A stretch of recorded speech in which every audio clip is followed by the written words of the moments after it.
وهبك يا حالتني وهبك يا حالتني حالي مفرقون يرقبوا هالكريم حالي مفرقون يرقبوا هالكريم وهبك يا حالتني وهبك يا حالتني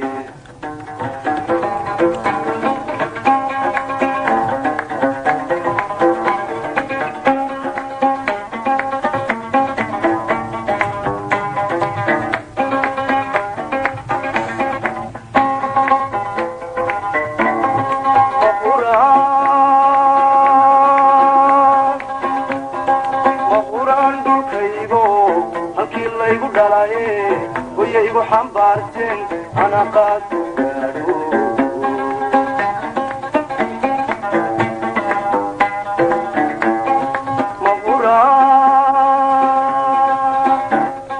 مغوران بالكيبو هالكي الله يقول عليه ويهيبو حنبارتين أنا قد قالوا نلقبو هالكيب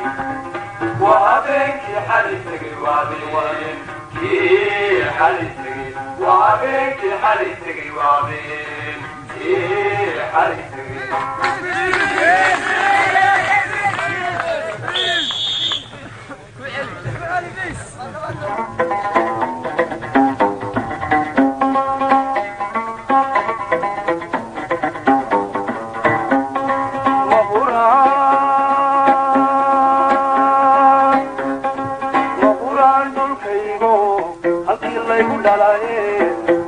حنبارتين أنا قد قالوا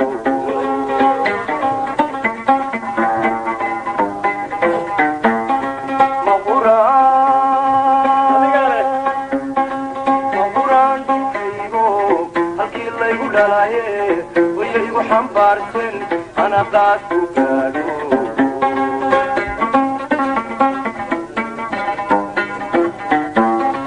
أتكسب آدم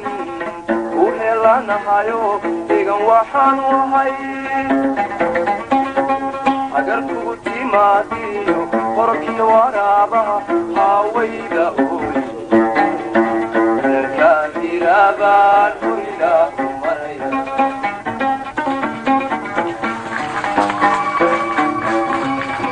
sabaadan ulana nahaayo deegan waxaan wahay agar kugu timaadiyo qorkiyo waraaba hawayda ooy ka dirabaan ila maraya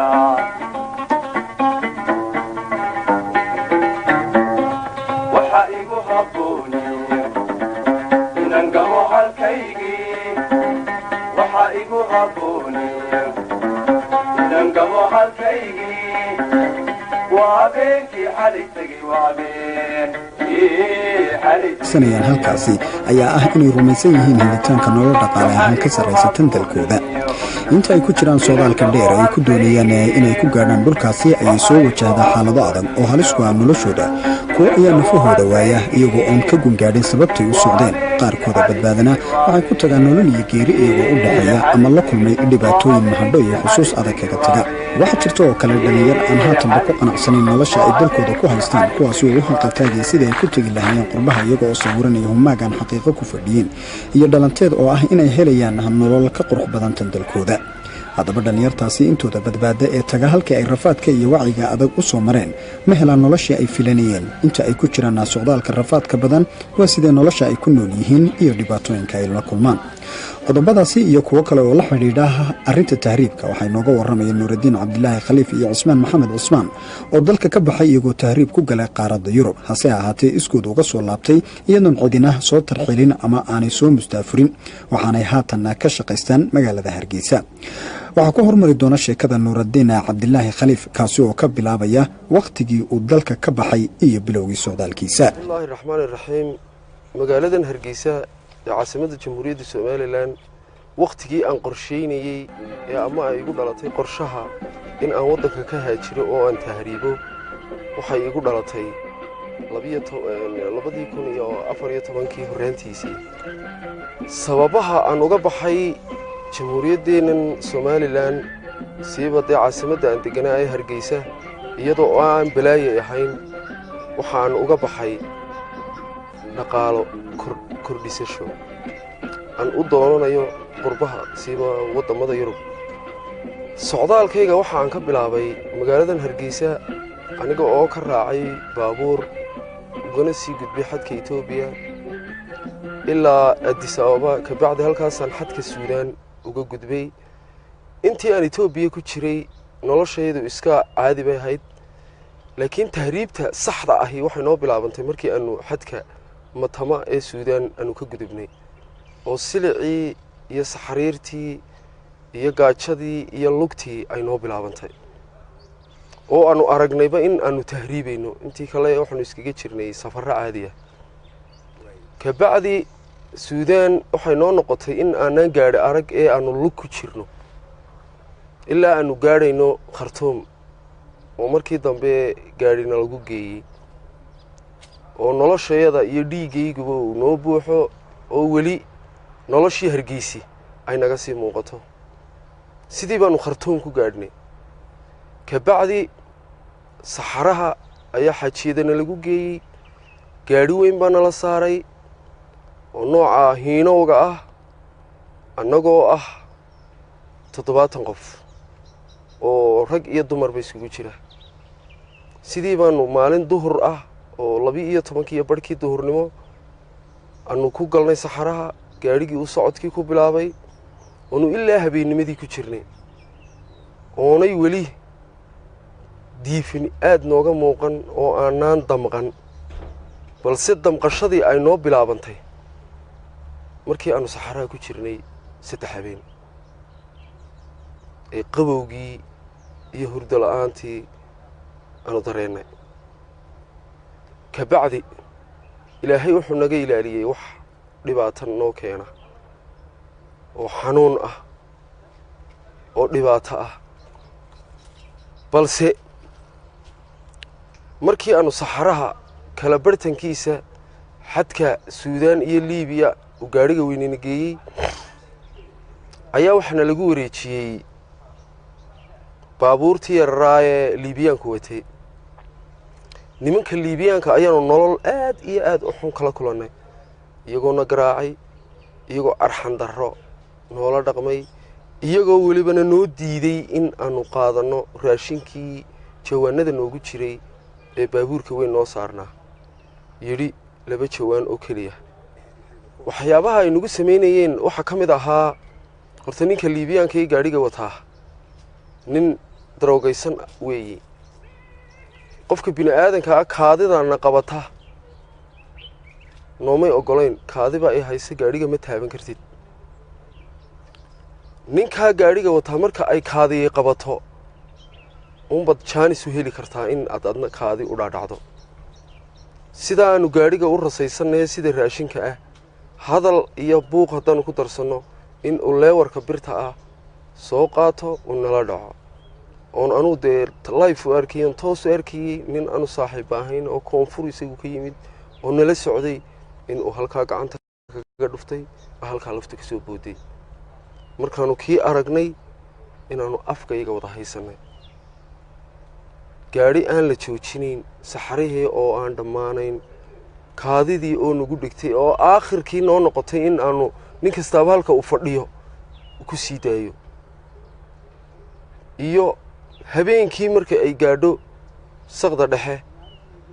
uu meel buura dhexdood na fadhiisiyo uu yidhaahdo halkaa ka dhaqaaqina aroortaan idiin imanaya uu isna qaryooyin iyo tuulooyin noo dhowaa uu iska tago busto ma haysanno wax la goglado ma haysanno meeshu waa saxare wixii abeesa iyo waxaa dhulka aqoon uma lihin waxa saxaraan ku nool aqoon uma lihin waxaa jira ciidamo dadka tahriibaya qafaasha kuwii iskama ilaalin karno kama yaaci karno jahadii baa naga lunsan annaga isku wehela oo isku duuban marka aanu marxaladdaa ku sugannahay ayaa aroornimada ay noo yimaadeen annagoo barafkii oo habeenkii oo dhan u adkaysanaynay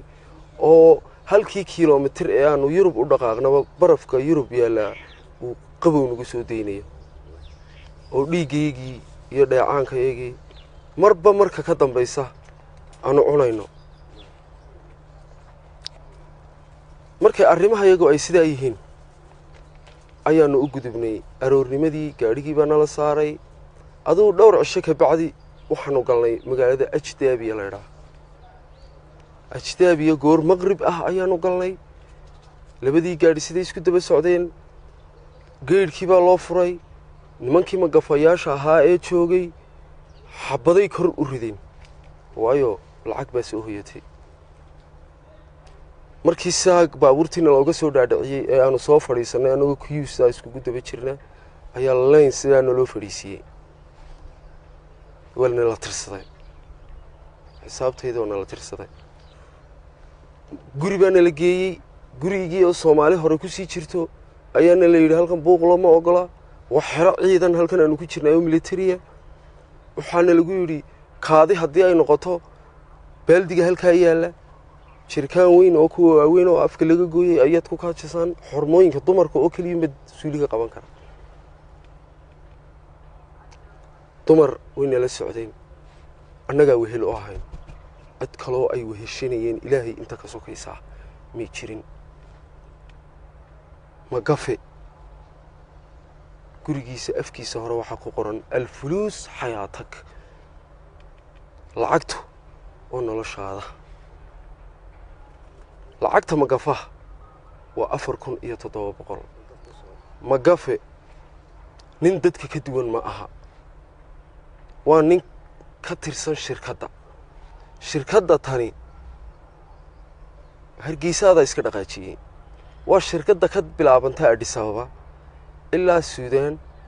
ilaa Sahara ilaa Liibiya ilaa kugu sii xidhaysa Tripoli ee haddana ku sii gudbinaysa kii doonta santarkooduna uu yahay Suudaan oo lacagta lagu kala qaato ee ninka Soomaaligi uu ku shubayo Suudaan waa xubin ka mid ah magafayaashaas kan Itoobiya ka diray laftiis waa magafe waxa weeyaan haddii lacagtaada hore lagugu soo qadimo boorka guriga ku qoran wad la shaqaysay ee ahaa alfuluus xayaatak waxa lagu geynayaa qol yar oo ah qolka raaxadu waa bila albaab dhaqdhaqaaq kaliya waxa lagu ogol yahay halkii kan suuliga jirkaanku ku yaalay halkan adaa cagahaaga ku tagay suuliga intaas ayaa qolka raaxada loogu bixiyay waxa weeyaan 20 qof ayaa qolka lagu ururinayaa marka 20 gaadhaan waa la dirayaa waxa la geynayaa guri kale oo laga sii kontrabaaninayo annagu markii gurigii kale aanu lacagtii bixinay ee welibana isla intii safarkii aanu ku wada soconay inan ka mid ah hablihii safarka uu magafuhu uu la baxay waqtiga uu la baxay anigu waan daalanaa waan seexday anoo hurday ayaan kaadi u soo kacay dumarkii oo dhaxda aanu u banaynay oo wada fadhiya ayaan ku oran maxaa idinku dhacay hebla ayaa la baxay magafihi watay وانسجم إيواي إلا أنتوا واجو كبري أود ما هينو أنو كدفاعنو طريقاً كيجا إيانا حدنت هيدو وحبا ما قبان كرتو ودن شيشة إيانو تشوقناه ودن على عديسان إيانو تشوقناه قريقا أنو كتشرنو وحي دانكا كحيقا حبضا إيا مدافيع باكا دعايسا ما بحي كرنو ما بحسن كرنو سكدا دمر وحليا لا إتهايدا أن دفاعي كرن تطبع الشيء أدوق إن تحسن أجا مغنيت كبعد إلهي ونوسع عليه العجيه بنوسدي كبحناي كوتربان كلا أيانو قلنا إن جاري نلا سارو أو لو غير أنو كقولنا جاري كلا برد تاير باكوران مليار بلغ الدلولي الله حنسال الله أقول تحسن كدوسينا أنت هرا بنان عاقد يروبي على ما أقوله qufac lama ogola hindhiso lama ogola markaanu wada dhammaystiranay taydh baa halkii lagu soo buuxiyey waxa weeyaan ninkii samboorka lahaatay taydh uu ka qufacaya uu ka hindhisaya laba nin oo qorya sita ayaa gudaha noogula jira ma nuuxsan kartid waxaanu maraynaa oonu sii maraynaa magaaladii colaadu ka bilaabantay banqaasi kootarabaan baanu nahay gaadhiga waraaqaa loo sameeyey inuu ku cashuuran yahay inuu taydh sido annaguna rarkaa u sidaanu ka mid nahay 4 cishaanu saarnayn 4 cishaanu saarnayn baa fadhigaanu ku kaajeynay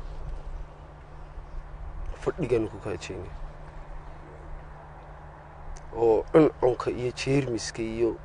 annagoon Hargeysa markaanu ka baxnay ilaa intaanu halkaa marno aan maydhan oo cimilo ka duwan cimiladii waddankayaga horta run ahaantii dadka ilaahay abuurtay jeebkoodu isku mid ma aha ninna uu hayaa ninna ma hayo waxay noqotay intayadii haysay ilaahay uu nabadgeliyey ninkii aan hayn dhafoorkuna waa ingegay haadkuna waa dul taagan yahay ninkanna 3 waqti sacab makaroona ah ayaa kaaga qoran iyo ku shaqaysasho haddii aad lacagtaada isku furatana ninkaa dhaqaaqaatay ee aan u dhaqaaqin Yurub ee haddana waduun u sii socda magafihii baa laga bixiyay oo uu sii daayay magafu halkuu u sii daayay colaad kale iyo bad ayaa loo sii daayay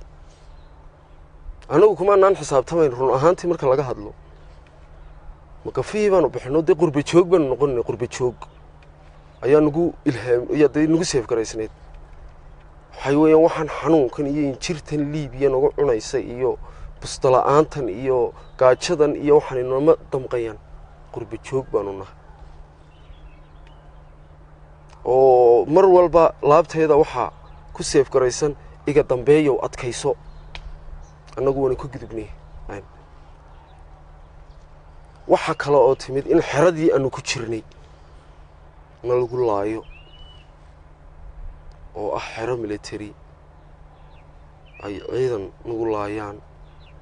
bad ku dhintaan inama xanuun u dhintaan waxa weeyaan Liibiya markaanu joognay ka xanuusta haddii ay TB kugu dhacdo haddii macaan kugu dhaco haddii gastric kugu dhacdo in dawo kaliya meesha naloo keeno kiniinka amoxicillin-ta la yiraahdo qalajiya ninkii TB haysa la siinayo kii gastric haysa la siinayo kii ay haysay dhiikarku la siinayo amoxicillin waxyaabaha dhibaatada la gaarsiinaya dadka dhibaatada la gaarsiinaya horta dhibaato aan soo koobi kara maaha laakiin waxa weeyaan waxa meesha yaala waxa weeyaan ee la isku dilayaa waa naaqoode kan doonta noo kaxaynaya halkaa la geeyo jirdil in qori dabadii la dhaco in qoriyana lagu qabto oo gaar loola baxo iyadoo la leeyahay xerada kale ayaa lagu geynaya doonyahooda aad kaxaynaysan si annagana naloo hayo kaasina u diidayo in ay meeshii yimaadaan magafaha aanu lacagtii magafaha ugu badnayd aanu siinay Soomaali la shaqayso oo la yiri aduu bilaash baad magafahan kaga baxaysaa ee noo turjin hoos ahaan ay dhalinyarta Soomaalida ay u dilayaan oo magafaha laftiisa la shaqeeya magafuhu arxan xumo namuutuseen laakiin Soomaaliga la shaqeynaya ayaa arxan xumo keenaya sidii kii maalintii dhibo Talyaaniga lagu qabtay waxa jiray annaga oo hool ku jirna meel xoosh ah in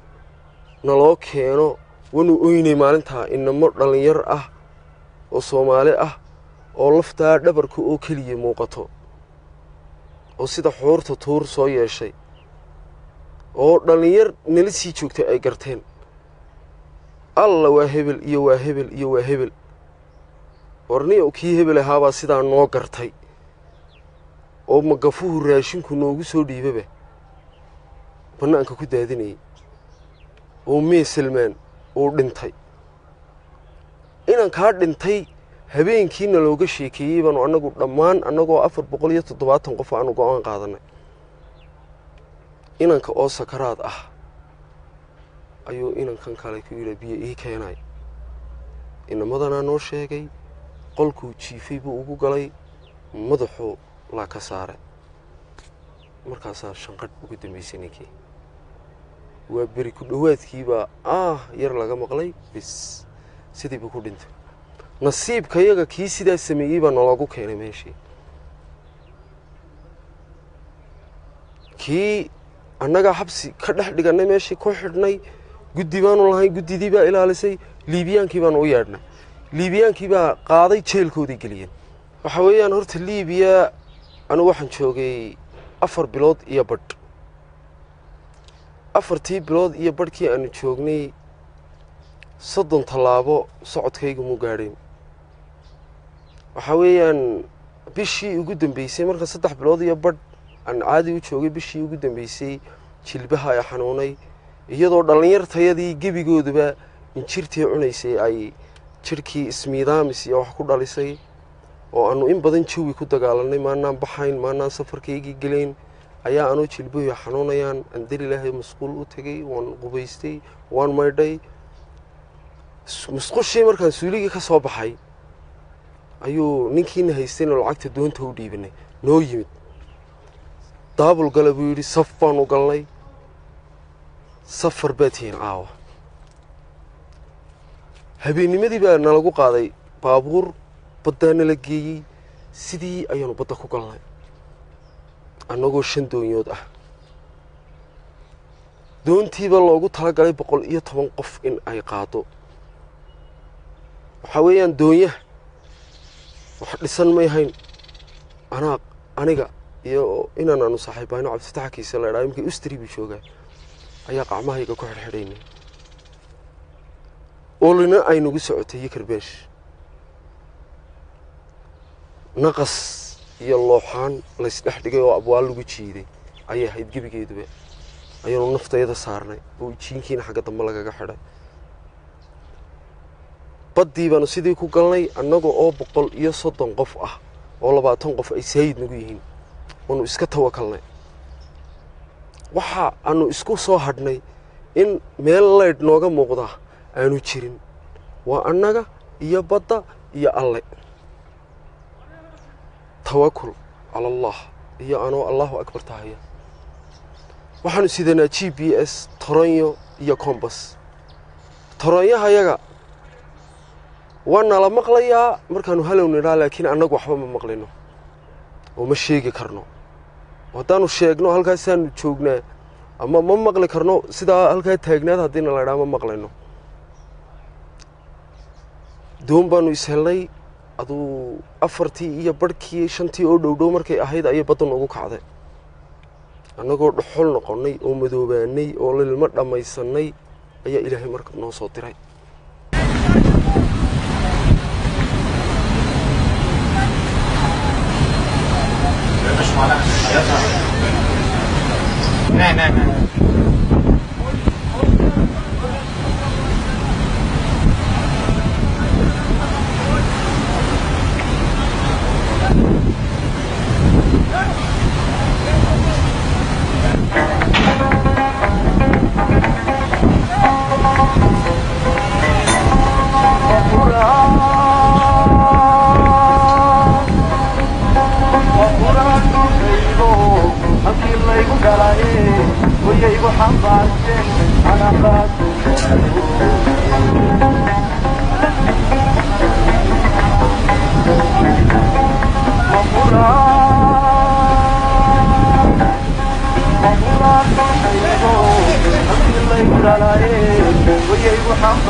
No.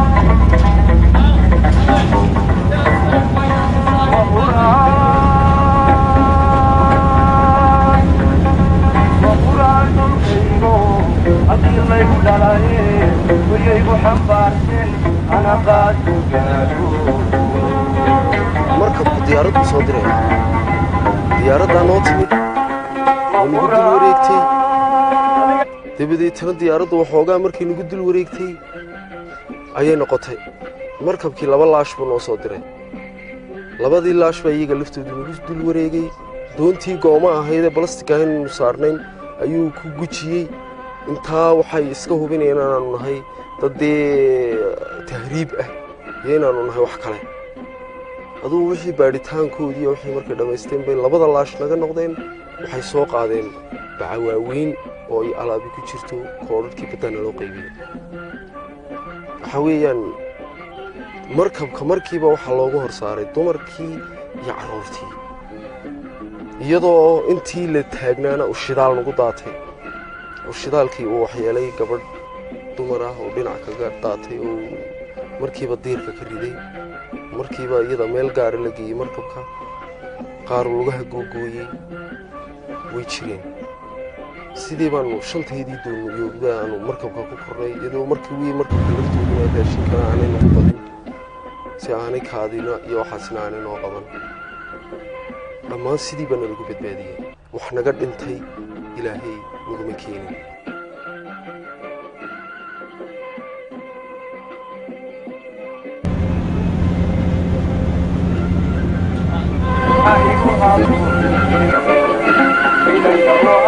gaadhay wixii uu la kulmay dhibaatooyinkii uu la kulmay iyo wixii uu sawiranayo waxyaabaha kale ee uga soo baxay iyo sidoo kale go'aankiisii dib u soo laabashada qaaradda Yurub oo markaasi uu dib ugu soo laabtay dalka iyo haatan dalka waxa uu ka qabto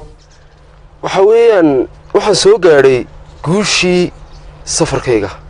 iyo midho dhalkii safarkayga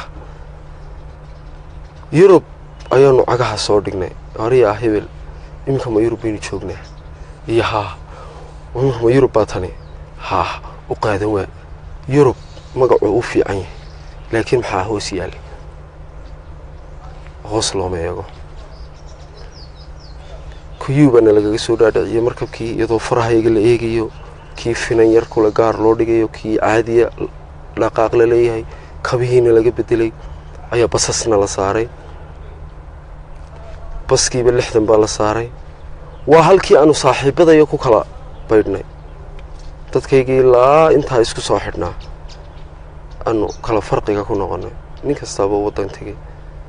60 aan ku jiro Roomana la geeyay dibna loo soo celiyay magaalada Alexandria la yiraahdo la keenay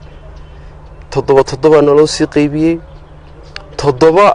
reeb raxweyn ah oo nimanka koonfurta ah oo aniga iyo inay yar oo reeb Puntland ayaa wax Soomaali kun kala ma nafaqoon laba maymay bay haayeen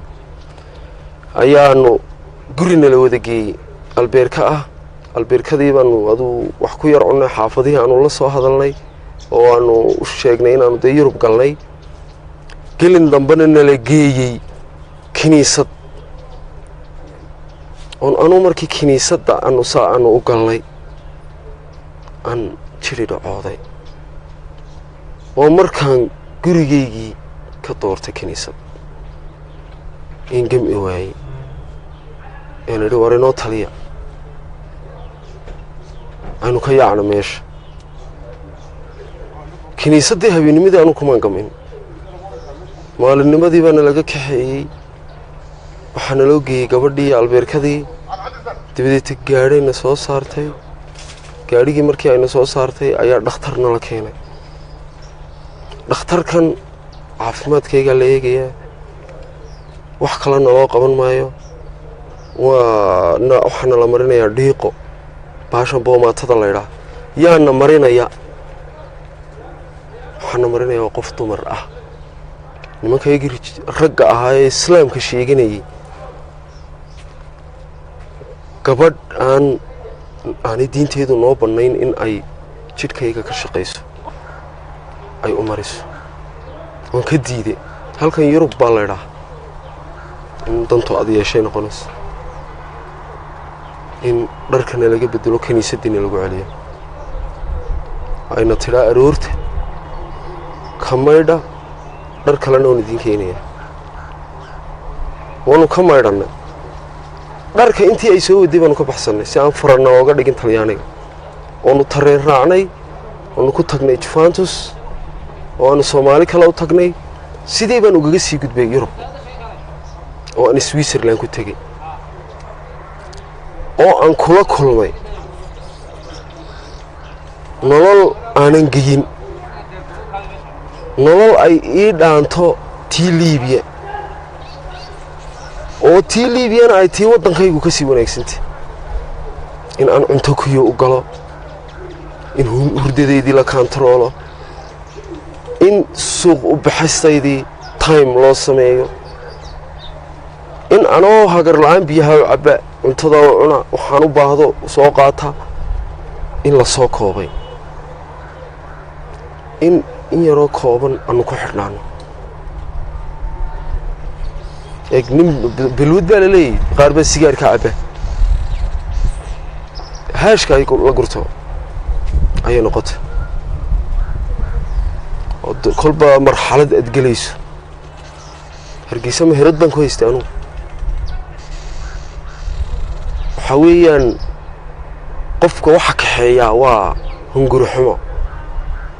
waxa weeyaan qofku marka uu tiisa alxamdulillaah oran waayo wixii alxamdulillaahdaas ay u keentaa dhibkeeda uu arkayaa waxa weeyaan markaan Hargeysa aan u joogay shaqaysanayay jeeb walba lacagtaan ku haystay aan Yurub tagay aan jeebkan taabtay u maran yahay kan kale aan taabtay u maran yahay war maxay badan adisa soo galisay assalaamu calaykum waay in hebel waay in nin aan iskaranayna aan waay in cadaan dhexbowday waxa weeyaan waxa aan u sheegayaa Soomaalida waddankii joogta ee maanta nabadgelyada haysata ee caafimaadka haysata ee quruxda haysata ee waddankoodii iyo nabada haysata maanta Yurub dhibaatooyinka yaala waad arkaysaan wad u jeedaan waxaas ma aha caano baraf weey ilaahay baa samada ka keenay dad baa ku nool sida ay ku nool yihiin Ilaahay baa og annagu maanta Yurub baan joognaa dhibaatooyinka koobaad ee aan Yurub ku arkaynana dee baalkaas ka mid ah markaanu dhalinyaro waxaan kula talinayaa in ay waddankooda joogaan in ay diintooda haystaan in ay dalkooda aaminsanaadaan in ay isku duubni sameeyaan in ay waxa tahriibka leeraa ay ka fogaadaan wala warramo dee maxaaban kaaga warramiba ninka taa ku dhex nool ma nolol buu haystaaba waa waxa aad arkaysaan waxa weeyaan waa baraf weeyaan teeda labaad waxa lagu siinayaa waa nolol qiyaasan waa lacag la doonayo in ay kugu bargo'do waa wax aan loogu talagelin in aad ka dheregto teeda labaad dadkii ku tuumayaan oo ninka Yurub buu joogaayo lacag buu hayaa ayaa la oranayaa wallaahi baanay Soomaalideena halkan joogtaa cid lacag haysata aan jirin Ilaahay baa og xaalkooda wala wada ooyaya wala wada cabaadaya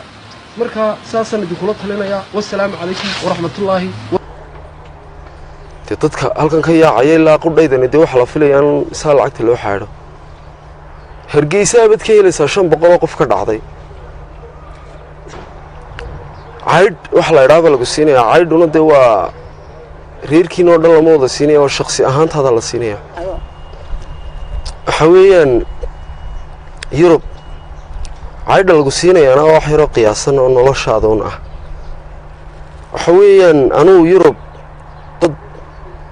كان أصحاب تلا نقضي أنا كيابا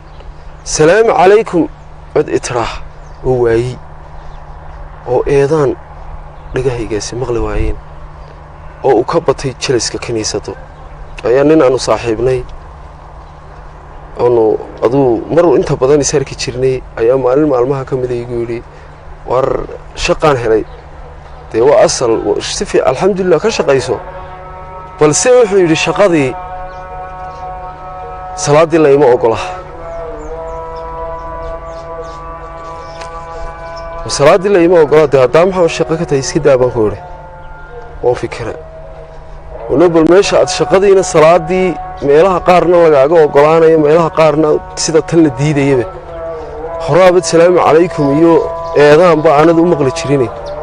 وحي إسكو أود كان أنقلان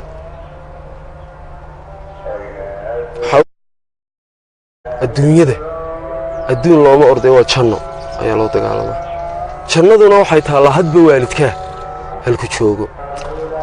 سببه أنا يقول لي إن ودن خادي بقصة نقضة ودن خيجا كسر نقضة وحويا نمان تطمئن أهوانو saaxiib ahayn oonu magaalada deganayn baan u yeedhay koonahaanu magaalada uga baxnay su'aal baan weydiiyey intaanu buur fuulnay magaalada aynu degannahay sidaa u eega su'aasha aan idin weydiinayaana waxay tahay magaalada imise masaajid ayaa ku yaalla imise beyd baa ilaahay lagu caabudaa waanu ka weyne taasaynu ku noolnahaan ku idhi anu waa noqonayaa noloshii waxay noqotay stress fikir ciiddaa ka badan in aad haashka dhulka ka gurato in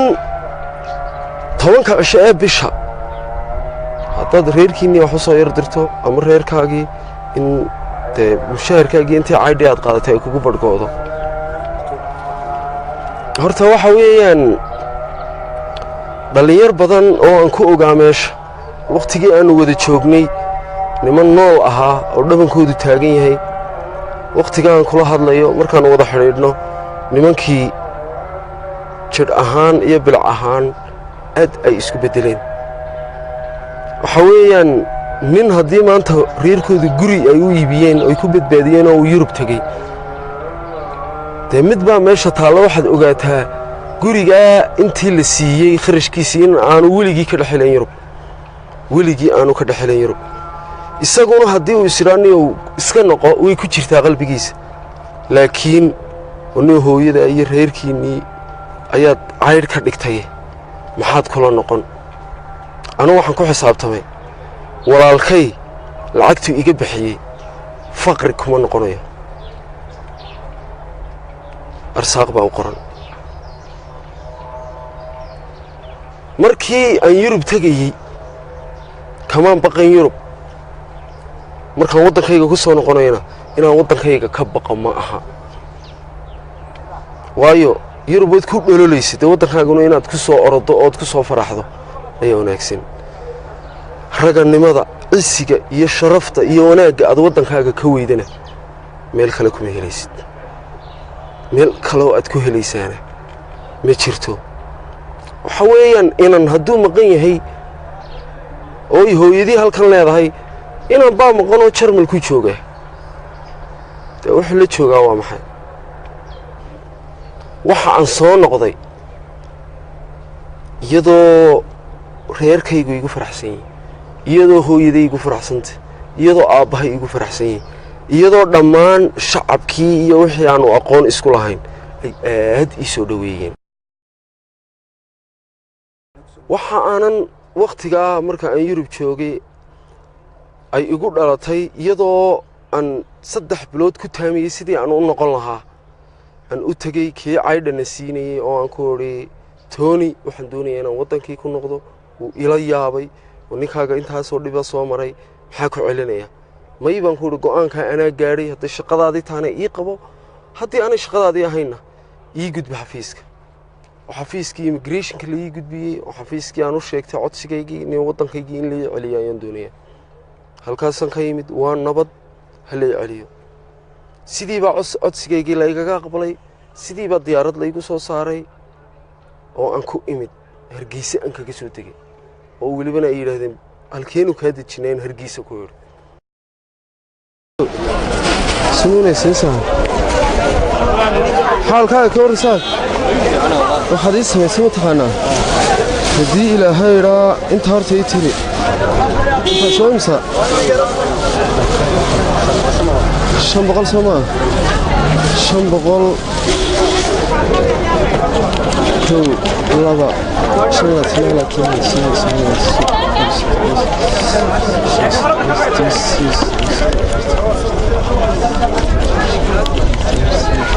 konton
are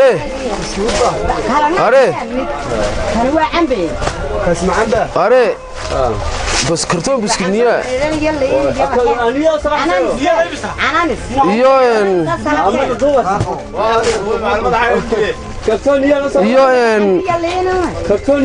يوين لو بسلا يسوق يجي ما يمرني يا لو بسلا و 20.4 وهي صوت ياري وان سيدي انا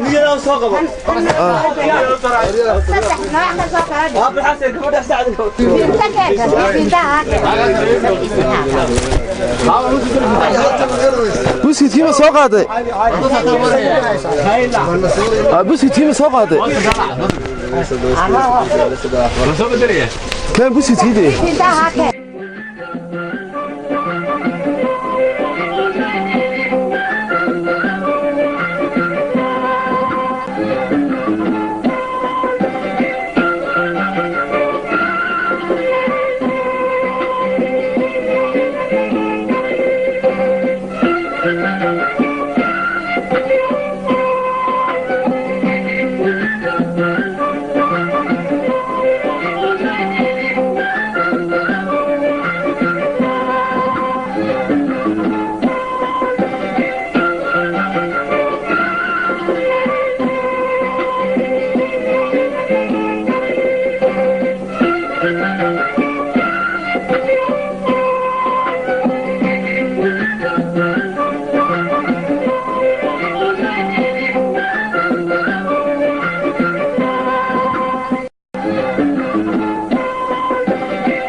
حويان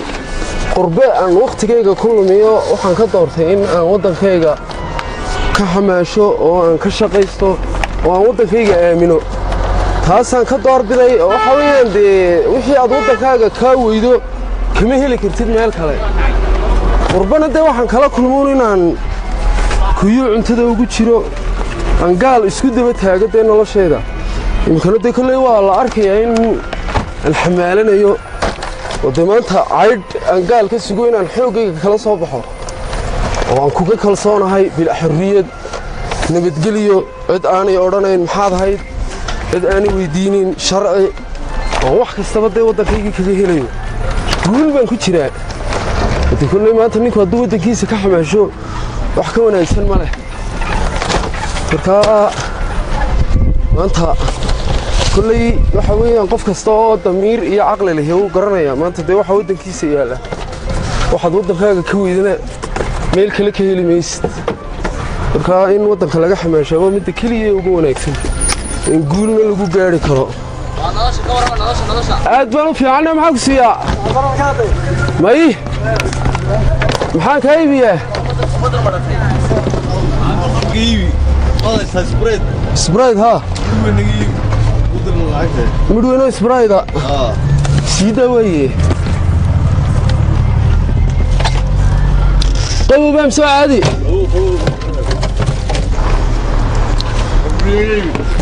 مدويا قوي بام وي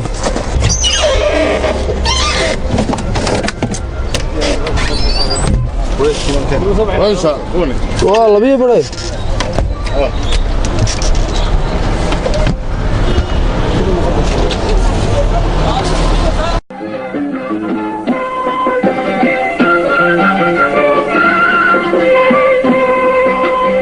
intaas ayaan daawadeel ku soo gabagabeynaynaa barnaamijkii tusmo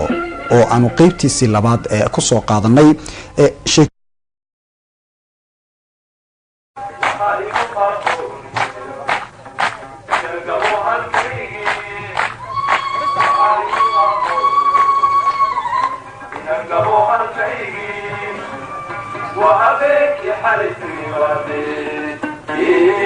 حالي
dhalaye hoyaygu xambaarteen ana qaad ku gaadho